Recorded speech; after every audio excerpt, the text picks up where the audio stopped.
살아계신 아버지 하나님, 언제나 한결같은 사랑으로 우리를 용납하여 주시며 우리의 삶을 인도하시는 은혜에 감사와 찬양을 올려드립니다. 우리 예배 가운데 함께 하여 주시고 이 예배를 기쁘게 받아주시옵소서. 어느덧 한 해를 마감하는 마지막 달입니다. 코로나 바이러스로 인해 달라진 삶이 언제쯤 일상으로 돌아갈 수 있을지 기대 가운데 올해를 시작했으나 아직도 끝을 알 수 없고 창궐함에 막막하기만 합니다. 그럼에도 뒤돌아보니 이 시간 이 자리까지 왔음은 오직 하나님의 은혜입니다. 감염이 두렵고 제약받는 일상의 큰 불편과 경제적인 어려움이 우리를 덮쳐 힘든 시간을 보냈어도 지금 이 시간까지 인도하여 주시고 지켜주심이 얼마나 큰 은혜였는지 우리가 입을 열어 감사할 것밖에 없음을 고백합니다. 하루빨리 치료제가 나와서 더 이상 코로나로 고통받지 않게 하시고 코로나로 멈추었던 일상이 회복되고 믿는 자들의 예배가 회복되게 하시며 믿음이 굳어지며 날마다 우리의 신앙이 자라나게 하여 주시옵소서. 믿음은 들음에서 나며 들음은 그리스도의 말씀으로 말미암았다 하셨으니 하나님의 말씀 속에서 하나님의 일하심을 확인하고 성령의 인도함을 받는 삶을 살아갈 수 있기를 원합니다. 그리스도 안에서 새 사람이 되었다는 것은 우리의 주인이 주님으로 바뀐 것을 잘 알고 있으면서도 무감각하게 살아가고 있지는 않은지 살펴보고 우리의 주인이 주님이라는 것을 깨닫고 나 자신의 유익을 위하여 사는 사람이 아니라 형제의 유익을 위하여 우리 자신을 내어주는 사람이 되기를 소원합니다. 아직도 내가 원하는 삶을 살고 내 주장을 이야기하고 여전히 나의 의가 먼저 튀어나오고 말씀대로 살아내지 못하고 넘어지는 연약한 존재이나 오늘도 형제에게 따뜻한 말 한마디를 건네고 먼저 손을 내밀며 하나님의 성품을 조금이라도 닮아가는 그리스도인으로 살아가기를 은혜를 간구합니다. 세상에서 필요한 것으로 인해 낙심하는 자가 아니라 아버지께서 들의 백합화보다 공중의 새보다 더 귀한 우리에게 필요한 것들을 아시오니 우리는 먼저 하나님 나라의 의를 구하면 더해 주신다는 이 은혜에 언제나 아멘으로 기쁘게 화답할 수 있기를 원합니다. 우리가 고생하고 열심히 살아온 것으로 다른 사람들로부터 인정받고 칭찬받는 것보다 우리가 구해야 하는 유일한 칭찬은 잘하였도다 착하고 충성된 종아, 네가 적은 일에 충성하였음에 네 주인의 즐거움에 참여할지어다 라는 주님의 칭찬임을 알고 착하고 충성된 종으로 살아갈 수 있도록 우리의 발걸음을 인도하여 주시기를 간절히 원합니다. 이 시간 질병이나 육신의 연약함으로 인해 고통 가운데 있는 환우들을 위해 기도합니다. 육신과 더불어 마음도 힘들고 낙심될 때가 있으나 그 어느 때보다도 하나님을 만나는 기도로 그들을 붙들어 주셔서 고통과 불안과 후회에 붙들리지 않도록 은혜를 주시옵소서. 하나님께서 그들과 함께 동행하심을 알게 하시고 하나님께서 부어주시는 은혜를 누릴 수 있기를 간절히 기도합니다. 특별히 병원에 있는 동안 마음의 문을 활짝 열고 살아계신 주님을 만나는 기회가 되기를 간절히 소원합니다. 우리 병원을 위해 기도합니다. 개원부터 지금 이 시간까지 모든 것이 오직 하나님의 은혜임을 알기에 더욱 감사를 드립니다. 하나님께서 허락하신 이 병원이 하나님 뜻에 합당하게 지역사회에 좋은 의료 서비스를 제공하여 육신의 질병을 고칠 뿐 아니라 하나님의 사랑을 전하는 도구로 사명을 잘 감당할 수 있게 도와주시옵소서. 늘 바른 교훈을 전하시고자 힘쓰시는 담임 목사님이 겸손히 하나님의 얼굴을 구하며 말씀을 연구하는데 충분하도록 지혜를 부어주셔서 하나님 나라의 복음, 예수 그리스도의 십자가의 복음을 바로 전할 수 있도록 언제나 붙들어 주시옵소서. 오늘도 전하시는 말씀을 통하여 우리가 더 굳센 믿음의 사람으로 세상에서 본이 되는 그리스도인으로 살아가도록 은혜를 부어주시옵소서. 이 모든 말씀 우리를 죄에서 구원하여 주신 예수 그리스도의 이름으로 기도드립니다. 아멘.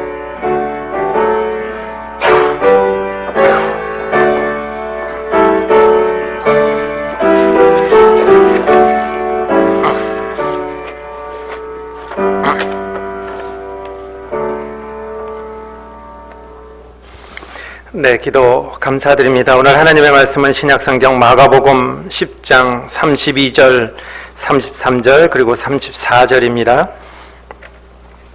신약성경 72페이지에 있습니다. 마가복음 10장 32절부터 34절까지입니다.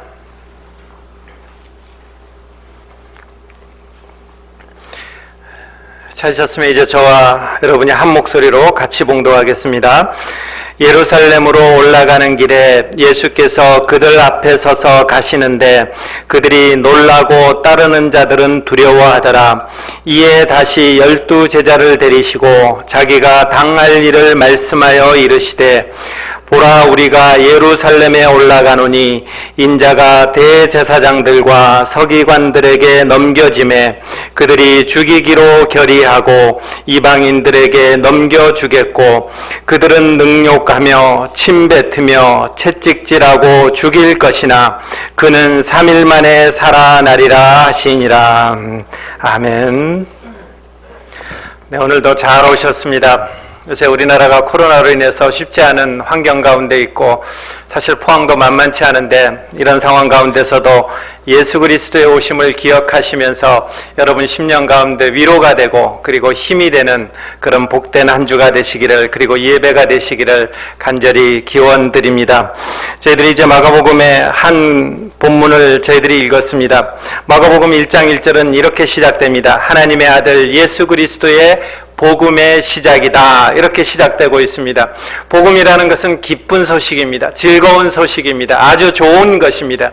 근데 이 복음을 마가복음의 저자인 예수님의 제자의 제자인 이 마가는 어떻게 설명하고 있느냐 하면 이 복음은 곧 예수다, 이렇게 설명하고 있습니다.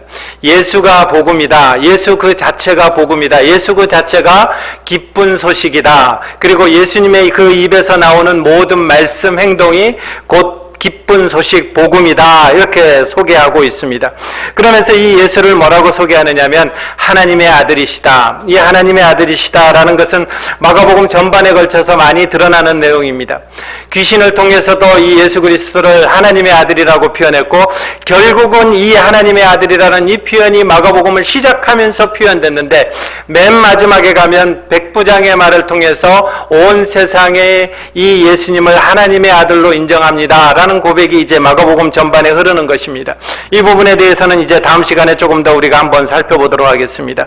그리고 이 예수에 대해서 뭐라고 표현하느냐면 그리스도다, 이렇게 표현합니다. 그리스도다라는 것은 기름 부음 받은 자라는 뜻인데 구약적 용어가 우리는 많이 익숙합니다. 구약적 용어로 하면 메시아, 이렇게 되는 것입니다. 신약적 용어로 헬라어로 쓴다면 그리스도, 그리고 구약적 용어로 한다면 메시아, 같은 말인 것입니다. 예수님이 누구냐라고 했을 때에 메시아다라는 것입니다. 이스라엘 백성들이 참 힘겹게 살았습니다. 하나님의 말씀 안에서 그들이 출애굽하고 하나님의 백성이 되었을 때에 그들은 하나님의 선민으로서 이 땅 가운데 복받은 민족이었고 그리고 복받는 민족이었습니다. 그러나 그 하나님 앞에서 선민된 복받는 민족이 하나님 앞에서 제대로 살지 못했을 때에 하나님의 진노가 임했고 하나님의 심판이 임했고 때로는 하나님의 징계가 임한 것입니다. 그러면서도 그 징계와 진노와 심판 속에서도 하나님께서 약속하신 한 가지 사실이 있는데 그것은 뭐냐면 메시아가 등장할 것이다. 메시아가 너희를 구원할 것이다 라는 그 하나의 사실인 것입니다. 그래서 이스라엘 백성이 아수르의 포로로 잡혀갔을 때에, 아수르에 의해서 멸망되었을 때에 그 아수르를 이길 힘을 가진 사람이 우리의 메시아겠구나, 이렇게 생각하기도 했습니다. 바벨론에 의해서 이스라엘 전 나라가 포로로 잡혀갔습니다. 그 바벨론을 무찌르고 우리를 해방시킬 사람이 메시아구나. 이스라엘 백성들은 그렇게 소망하면서 살았습니다. 나중에 페르시아라는 나라에 의해서 그들이 속국이 되었을 때도 그 나라에 의해서 속국이 되는 것이 아니라 우리의 메시아가 오면 우리가 온 인류를 지배할 것이다라는 그런 어떤 희망이 있었습니다. 그리고 나중에 기어이 이 이스라엘 민족은 로마라는 나라에 의해서 복속되고 로마의 압제 속에서 살게 됩니다. 그때의 이스라엘 백성들은 아마 이렇게 생각했을 것입니다. 우리의 메시아는 이 로마 제국으로부터 해방시킬 뿐만 아니라 로마 제국이 갖고 있는 모든 나라를 다 제압하고 평화의 왕이요 샬롬의 왕이요 그분께서 이 온 세계를 통치하시는 그분이 우리의 메시아일 것이다. 이렇게 표현하는 것입니다. 그분이 누구냐 했을 때 우리는 신약시대의 그리스도 메시아, 이런 이스라엘 사람들은 그 메시아를 이렇게 애타게 기다리면서 여기까지 온 것입니다. 근데 마가는 이제 딱 시작하면서 이 마가복음의 서신을 시작하면서 바로 첫 일성으로 뭐라고 표현하느냐면 이 나사렛 동네에서 나신 이 예수라는 분이 있는데 그분이 메시아다, 우리가 기다리던 메시아다 하고 이렇게 못을 받고 시작하는 것입니다. 우리가 그토록 기다렸던 메시아가 바로 여기에 있는데 그분이 누구시냐? 바로 예수님이시다. 이렇게 선언하고 시작하는 것입니다.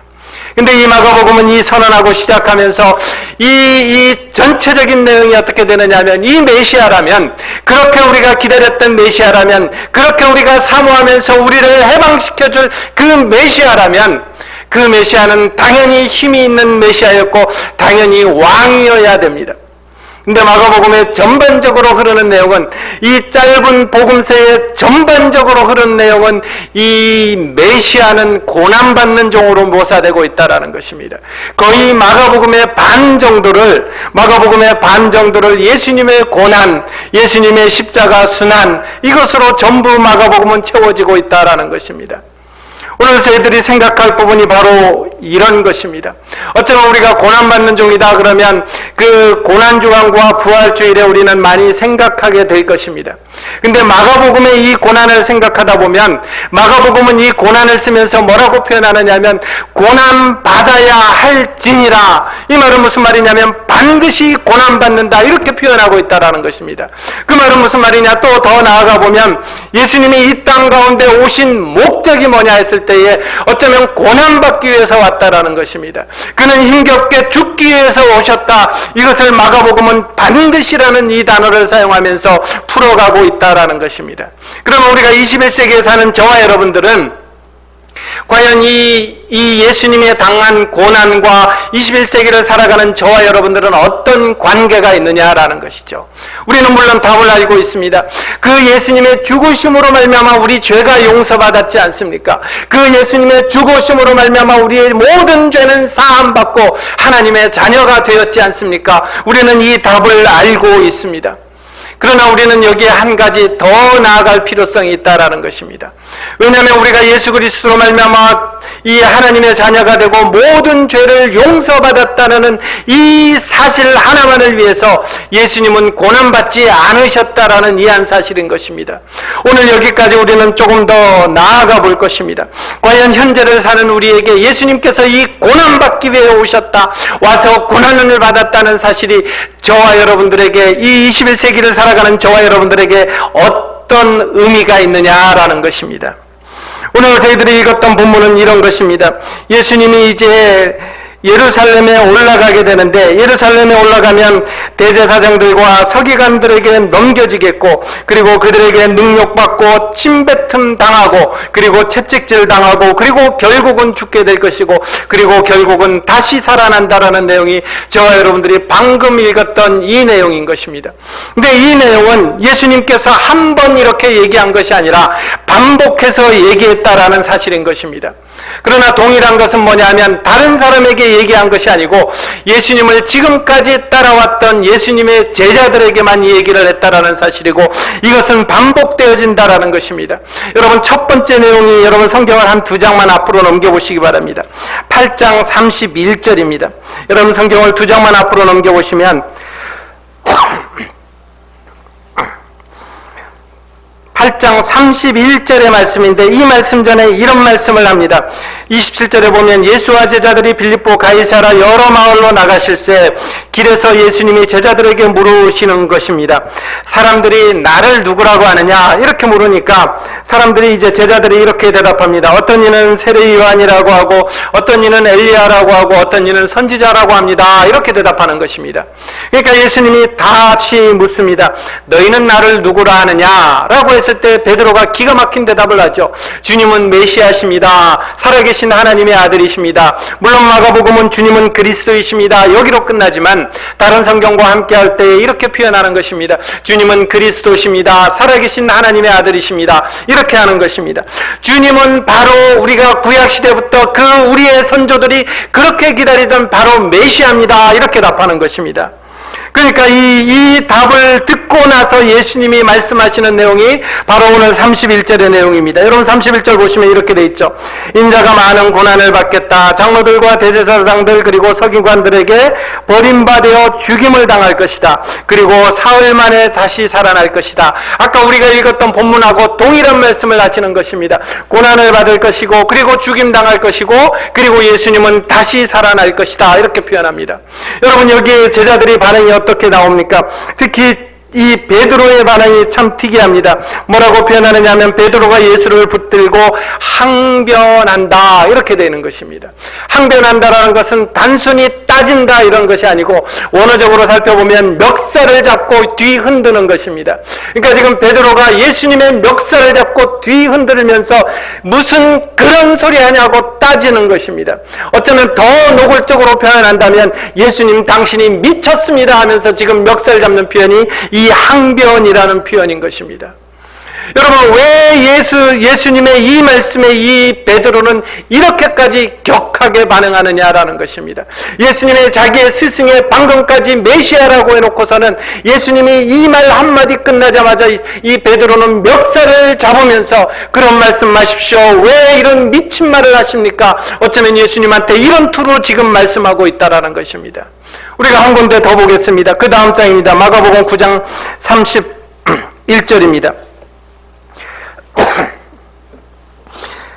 9장 31절에 이렇게 대답했습니다. 이는 제자들을 가르치시며 또 인자가 사람들의 손에 넘겨져 죽임을 당하고 죽은 지 3일 만에 살아나겠다. 이것도 제자들에게 하는 말씀입니다. 동일한 말씀을 합니다.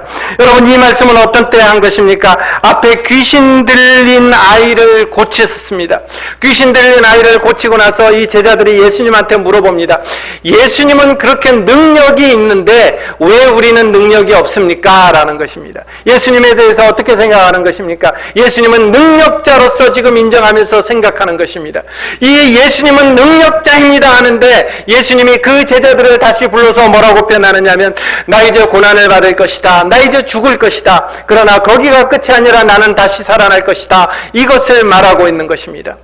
여러분 아까 말씀하셨죠. 아까 예수님이 첫 번째 이 고난을 예고했을 때는 베드로가 항변했다 그랬습니다. 근데 이 두 번째 고난을 예고했을 때는 무슨 일이 벌어집니까? 33절 보면 가버나움에 이르러 집에 계실 때 제자들에게 물으시되 너희가 길에서 서로 토론한 것이 무엇이냐? 34절 그들이 잠잠하니 이는 길에서 서로 누가 크냐 하고 쟁론하였다. 이렇게 되어 있습니다. 물론 이 마가복음은 순서대로 쫙 연결시킨 것이 아닙니다. 이 사이에 어떤 시간적인 공간이 있을 수도 있습니다. 그러나 우리가 복음서를 읽을 때 주의할 것은 뭐냐면 이 복음서를 읽을 때 예수님의 이 기록자인 이 마가가 예수님을 따라다니면서 그 순간순간 기록한 것이 아니고 이걸 기록한 마가는 이미 예수님이 부활 승천하셔서 이 땅 가운데 안 계십니다. 그리고 그로부터도 약 20여 년이 지났습니다. 이 20여 년 동안 무슨 일이 일어납니까? 이미 야고보는 순교를 당했고 예수님의 제자는 이 예수님의 말씀처럼 전 세계 곳곳으로 흩어지면서 하나님의 말씀을 전하고 있을 때입니다.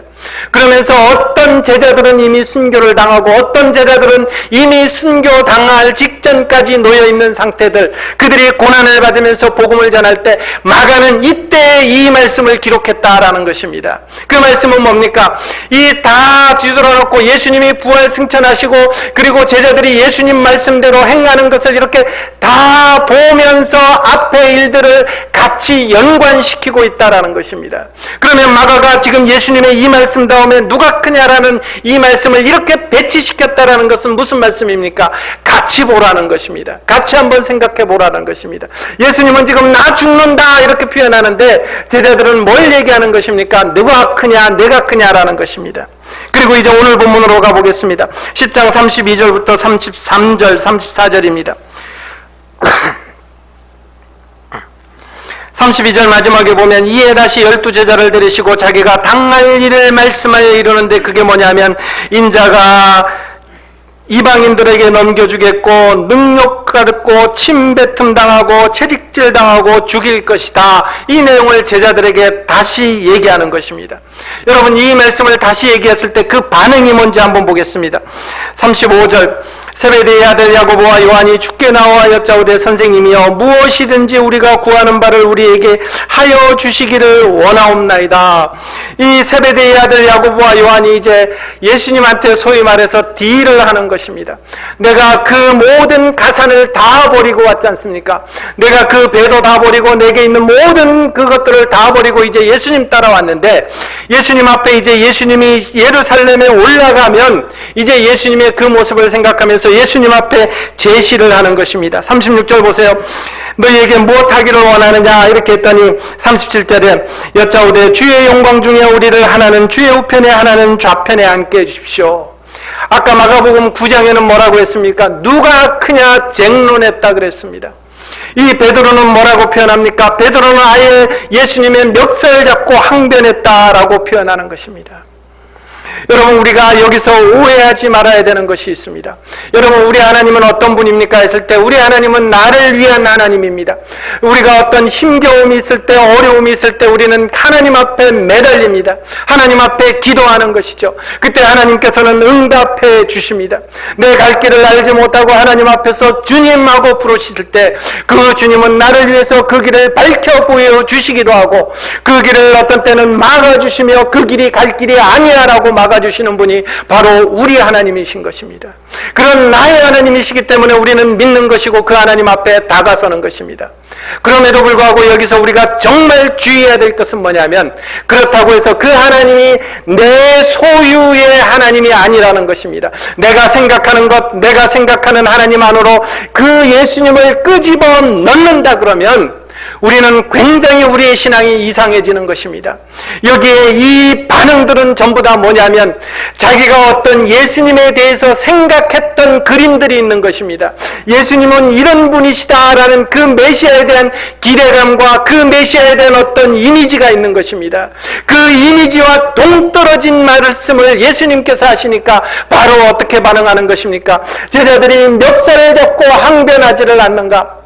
그 예수님은 이래야 될 것이다 생각하고 나중에 예수님이 그 왕이 되면 나는 좌편에 너는 우편에 앉게 해달라고 청원하는 이상한 망측한 일들이 이 성경에 기록되고 있는 것입니다. 하나님은 나를 위한 하나님이시지만 나만의 소유된 하나님이고 나의 도구화된 하나님이 아니라는 것입니다. 매일 성경을 가지고 큐티하시는 분들은 사사기 말씀을 읽을 것입니다. 여러분 사사기 말씀을 읽다 보면 삼손을 끝으로 사사에 대한 얘기들은 끝나게 되는데 그 뒤에 사사기에 두 이야기가 덧붙여집니다. 레위인의 첩 이야기하고 미가의 신상과 관련된 얘기입니다. 여러분 미가라는 사람이 있습니다. 이 미가라는 사람이 돈을 은 1,100을 잃어버렸습니다. 아마 그 제사장의 월급과 비교한다면 여러분의 연봉에 110년 모아야 되는 것입니다. 그러니까 은 1,100을 잃어버리니까 이 미가라는 사람이 어떻게 합니까? 이 가져간 사람을 저주합니다. 근데 나중에 이 저주하는 것을 듣고 이 훔쳐간 사람이 갖고 왔는데 누가 갖고 왔느냐면 자기 아들이 갖고 온 것입니다. 그러니까 미가가 어떻게 하는 것입니까? 그 저주가 자기 아들에게 가면 안 되기 때문에 그 저주했던 내용이 미가는 다시 축복의 메시지로 바뀝니다. 아들을 향해서 축복하는 것입니다. 근데 이렇게 축복하고 나면 뭔가 바치는 게 있어야 되지 않습니까? 축복의 대가로 바치는 게 있어야 되지 않습니까? 그래서 은 1,100 중에서 은 200을 떼내서 그것으로 신상을 만들고 자기 집에 모시기 시작합니다. 그리고 자기 아들들 중에 하나로 제사장을 삼습니다. 나중에는 지나가는 제사장을 붙잡아 놓고 자기 집에 제사장으로 고용하기 시작하는 것입니다.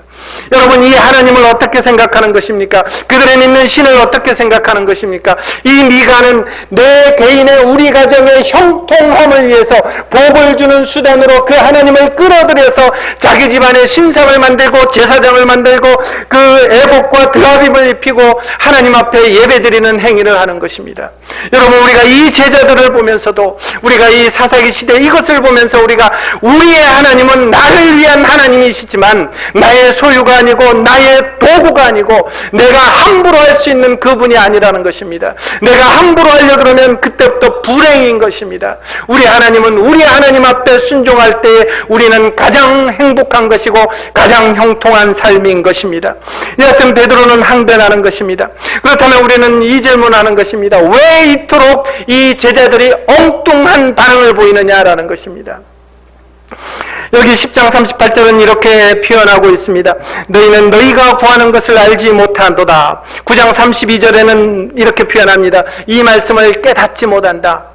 메시아가 올 때에 이 제자들은 자기의 생각과 그 속에서 꽉 머물러 가지고 메시아는 이래야 될 것이다 하는 속으로 예수님을 끄집어 놓는 것입니다. 근데 우리가 중요한 것은 뭡니까? 하나님 나라의 통치 방식과 세상 나라의 통치 방식은 완전히 다르다라는 것입니다. 세상을 통치하는 그 방식과 하나님께서 이 땅을 다스리고 통치하는 방식은 완전히 다른 것입니다. 이 다름에도 불구하고 이 제자들은 어떻게 되는 것입니까? 마치 세상의 로마 제국이 통치하는 것처럼 메시아도 통치할 것이다 이렇게 생각하는 것이죠.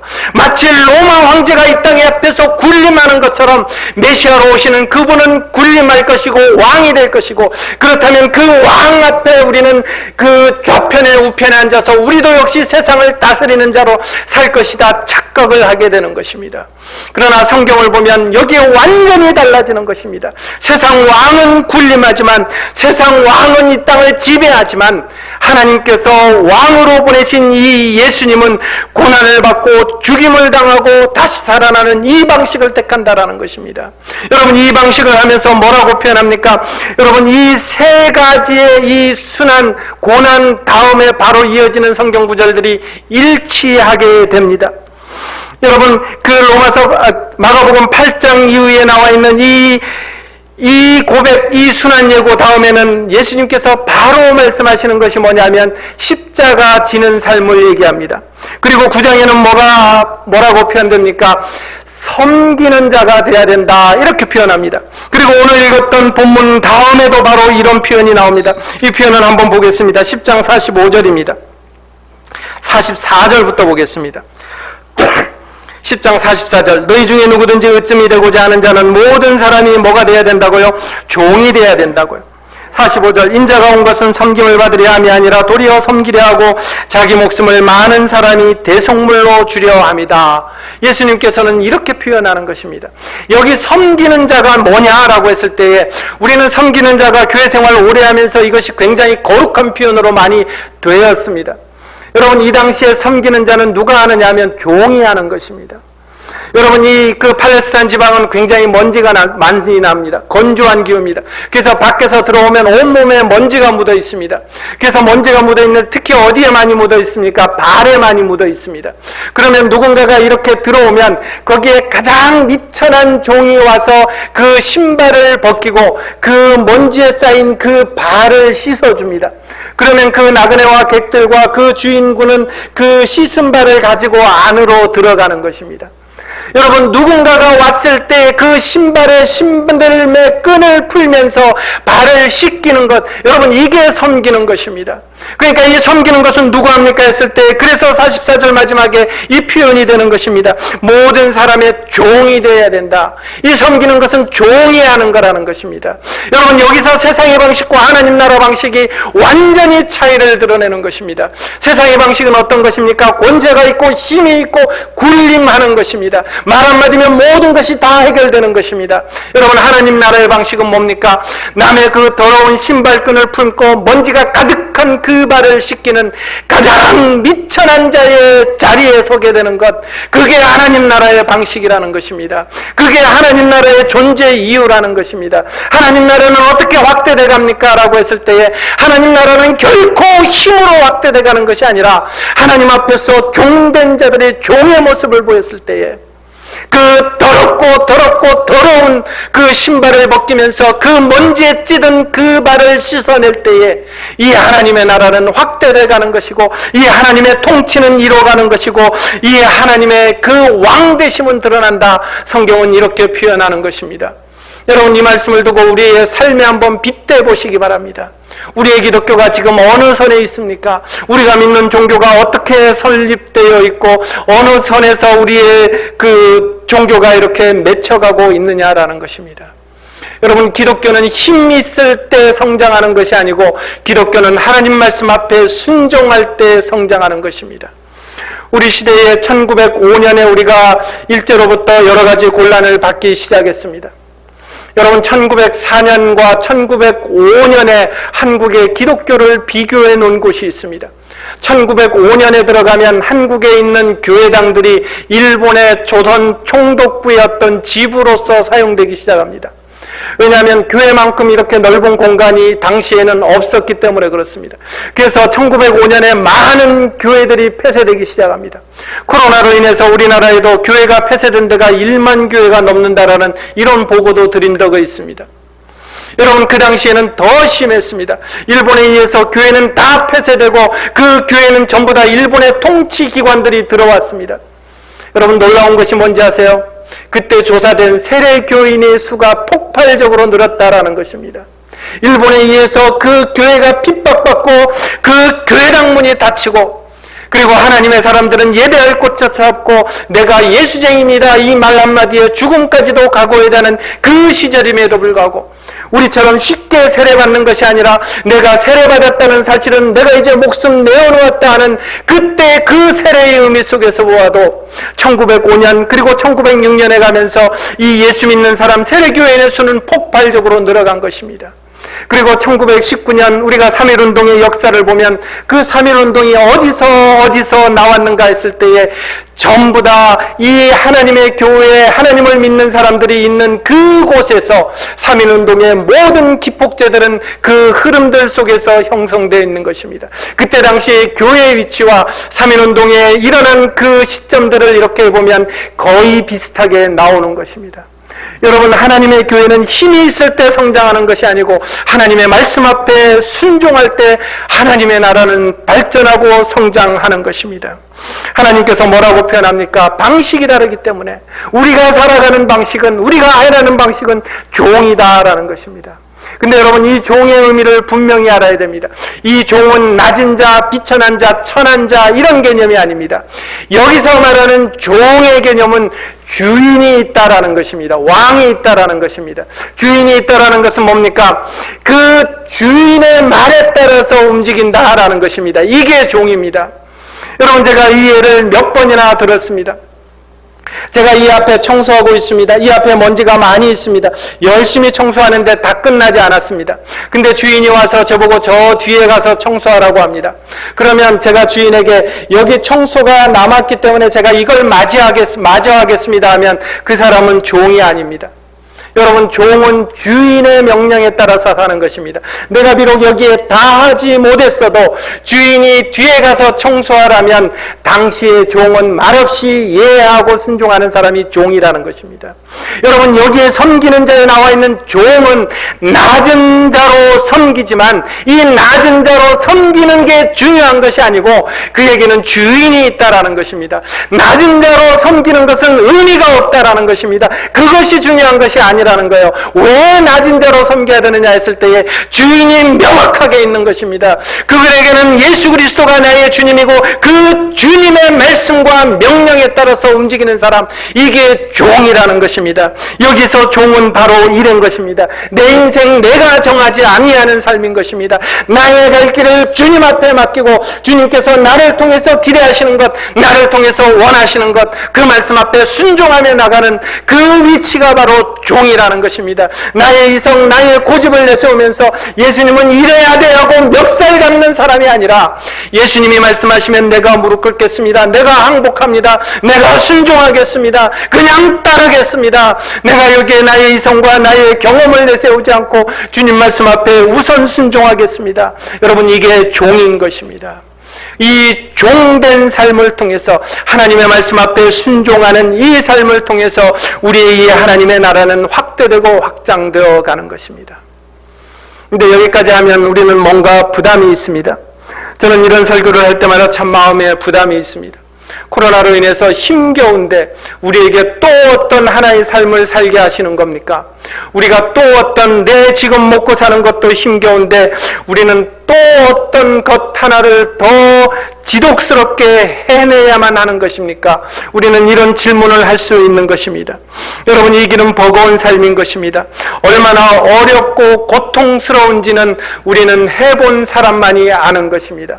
내가 이 하나님 말씀 앞에 순종하고자 하는 것이 얼마나 우리의 삶 가운데 이 버거운 삶인지, 때로는 감당할 수 없고 때로는 고통스러운 삶인지, 우리는 이것이 참으로 우리에게 다가오는 것이 큰 것입니다.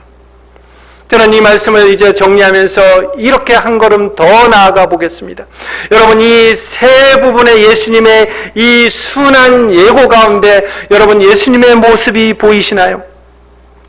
여러분, 예수님의 모습은 본문에서 주님은 죽을 준비가 되지 않는 제자들에게 죽으라고 떠밀지 않으신다라는 사실인 것입니다.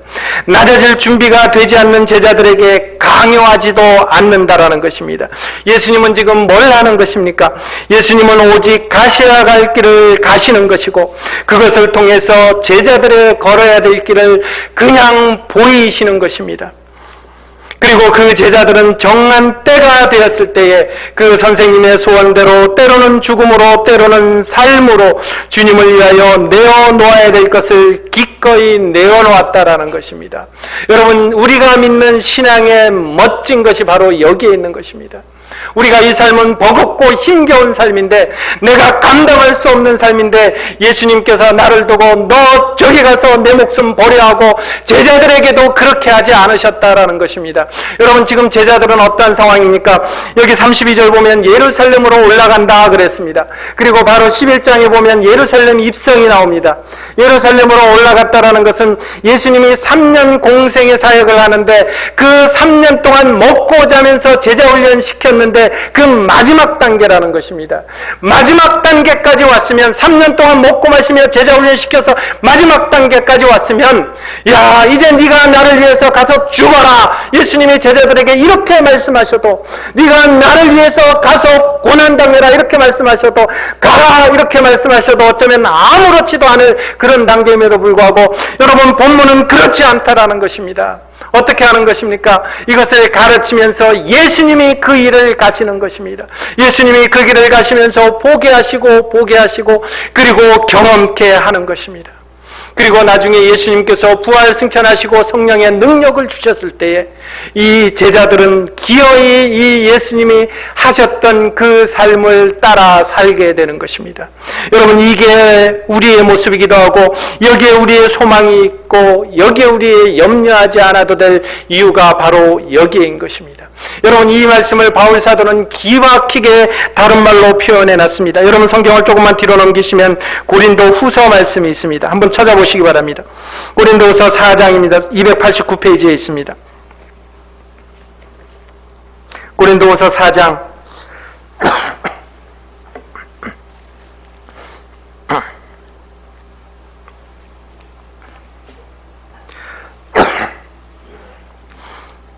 4장 5절 보세요. 우리는 우리를 전파하는 것이 아니라 오직 그리스도 예수의 주 되신 것과 또 예수를 위하여 우리가 너희의 종된 것을 전파한다, 이렇게 되어 있습니다.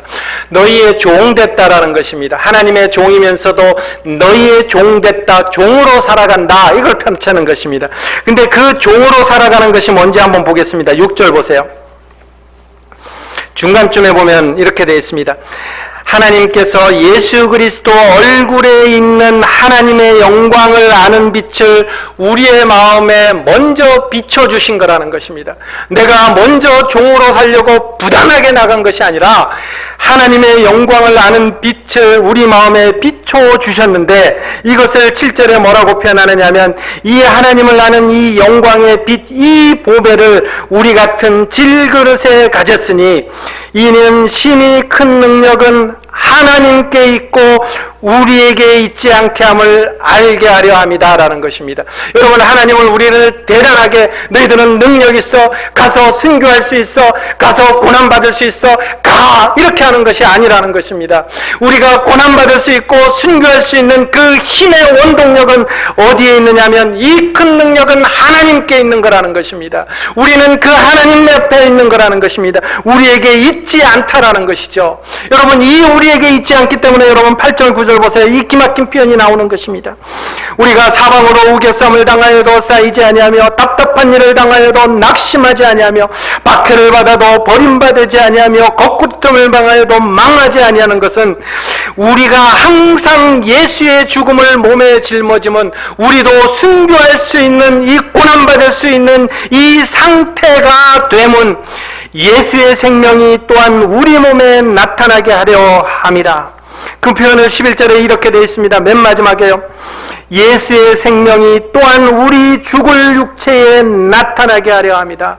우리 죽을 육체라는 것입니다. 우리는 능력이 안 된다라는 거예요.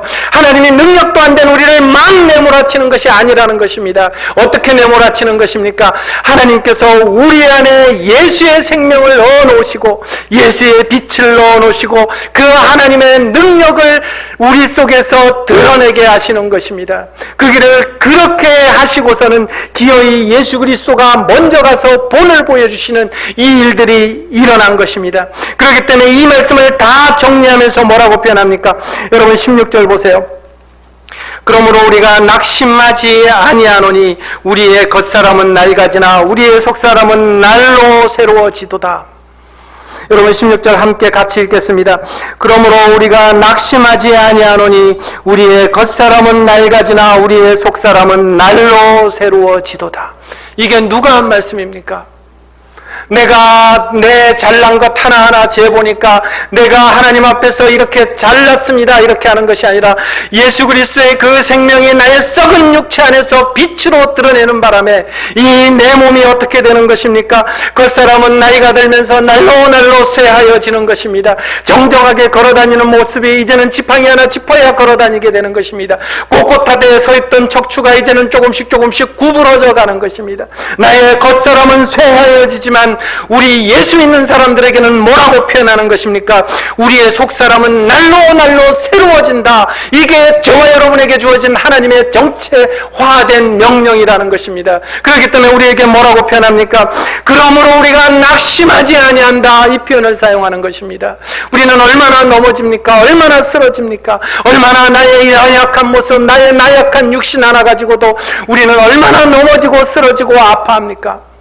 그러나 뭐라고 표현합니까? 내가 이렇게 연약해서 넘어지고 쓰러지는데 하나님께서 내 안에 있는 이 생명으로 말미암아 내 속사람이 강건해지고 있다라는 것입니다.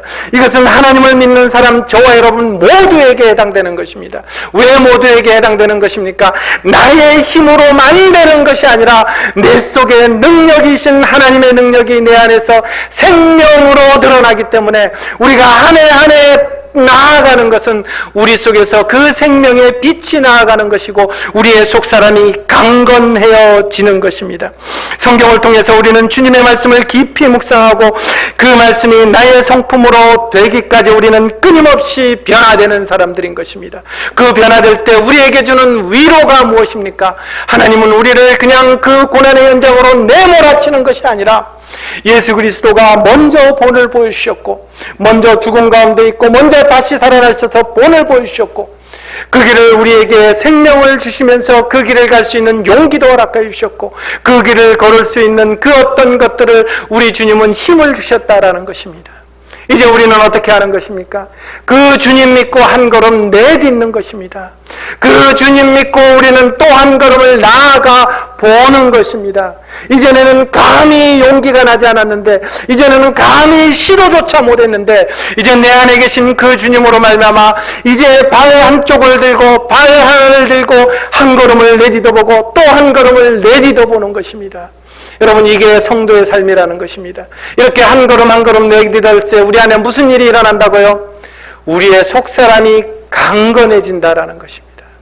우리의 속사람이 날로 강건해진다라는 것입니다.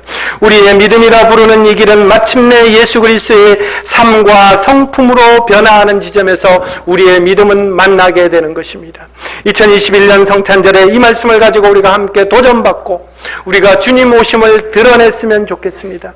어떻게요? 예수 그리스도 주신 그 생명의 빛으로 말미암아서 우리가 다른 사람 앞에서 종으로 살아가는 것입니다. 하나님의 말씀 앞에서 순종하며 그 낮고 비천한 자를 씻기며 섬기며 신발끈을 풀어주는 자로 그렇게 섬기면서 살아가기를 소원합니다. 하나님을 믿는 사람들은 힘으로 살아가는 것이 아니라, 하나님의 나라는 힘으로 번창하는 것이 아니라, 하나님의 나라는 섬기면서 고난받는 종을 따라가면서 그것을 본받으면서 살아가는 것입니다.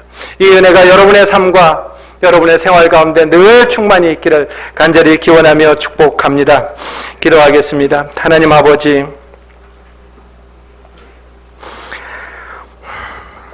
주님, 저희들에게 이 은혜 허락하셨사오니 저희들의 삶 속에서 우리 주님 생명 잘 나타나도록 섬기며 살아갈 수 있는 하나님 아버지, 지난 한 주간 동안도 큰 은혜 가운데 지냈습니다. 먹고 마시며 입을 것을 아버지의 손에서 받았습니다. 이 시간 받은 것 가운데서 귀하게 구별하여 어떤 이는 11조의 예물로, 어떤 이는 감사의 예물로, 또 어떤 이는 주일 헌금으로 하나님 앞에 드립니다. 저희들의 손길들을 받으시옵소서. 저희 소유의 주인이 저희가 아니라 아버지 하나님이신 것을 고백하며 저희의 온 삶이 주님 앞에 드려지는 삶으로 채워나가게 하여 주옵소서. 특별히 저희들의 자녀 손들도 저희들의 구별된 삶을 잘 보고 배워서 주님이 오시는 그날까지 주님 잘 섬기는 귀한 믿음의 계대들이 되게 하옵소서. 이 시간에 예배드리는 사랑하는 환우분들과 보호자분들을 하나님 긍휼히 여겨 주옵시사. 주님이여, 땅에서 사는 인생길이 지나치게 고달프거나 힘들지 않도록 하옵시고, 주님이 은혜 베푸실 때에 사랑하는 환우분들의 몸에 건강을 회복해 하여 주옵소서.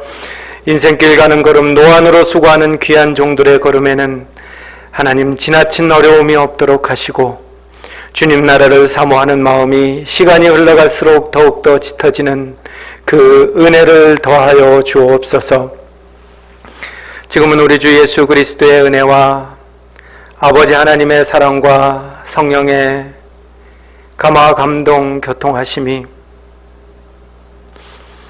이 땅 가운데서 고난을 받고 죽으시사, 그러나 그 죽음 가운데 머물러 있지 아니하시고 3일 만에 부활하셔서 하늘 보좌 우편에 계시면서 지금도 그 하나님의 백성들을 향해서 다스리며 통치하시는 그 예수님이 2000년 전에 육신의 몸을 입고 오신 우리 주님 예수 그리스도인 줄 알아서 우리 주님 본받아서 우리도 남을 섬기는 자로, 주님의 말씀 앞에 순종하는 자로, 버겁고 어려움에 어떤 때는 용기가 없지만 내 안에 있는 주님의 그 생명 능력 의지하여 그래도 한 걸음 내딛겠습니다 결단하는 자로 조심스럽게 용기를 내며 머리를 숙이는 귀한 믿음의 자녀들 머리 위에 이제로부터 영원까지 항상 함께 하시기를